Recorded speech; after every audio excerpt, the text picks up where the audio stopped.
নমস্কার বন্ধুরা, চলো আজকের একটা দেখো প্রোটিন খাবার দেখাচ্ছি আমি কিভাবে বানাচ্ছি আপনাদের সাথে শেয়ার করছি।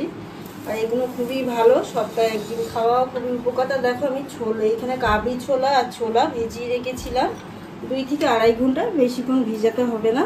তো আমি এখানে দেখো প্রেসার কুকারে দিচ্ছি এটা ছোলাটা, কাবলি ছোলাটাও দিয়ে দিলাম, একটু নুন দিয়ে দিচ্ছি, দিয়ে অল্প করে জল দিয়ে এটাকে ভালো করে 2 থেকে 3টে সিটি মেরে নেবো। তো দেখো এখানে কাবলি ছোলা আর ছোলাটা সিদ্ধ হয়ে গেছে। তো এখানে দিচ্ছি দেখো আমি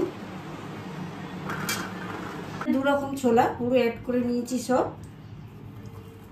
এবারে দিচ্ছি দেখো 1 মুঠো গাজর ছোট ছোট টুকরো করে নিয়েছি, 1 মুঠো দিয়ে দিলাম শসা, টমেটো কুচানো, দেখো পেঁয়াজ দিলাম।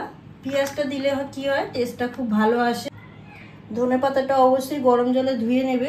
ধনে পাতাটা আমি হালকা গরম জলে ধুয়ে নিয়েছি।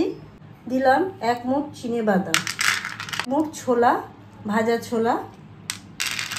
এটা হলো খেজুর, খেজুরটা জলে ভিজিয়ে রেখে দিয়েছিলাম, একটু দিলে মিষ্টি মিষ্টি মুখে ভালো লাগবে।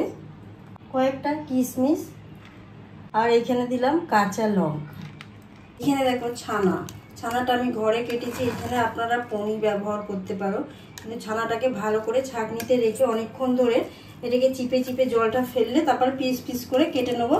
তারপরে দেখবো ছানার মানে হয়ে গেছে।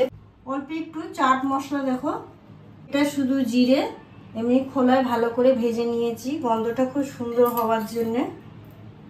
দেখো অল্প একটু গোলমরিচ দিয়ে দিলাম, দেবো পাতি লেবু, আন্দাজ মতন নুনটা সব কিছুতে দিব, সেইভাবে নুনটা নিতে হবে।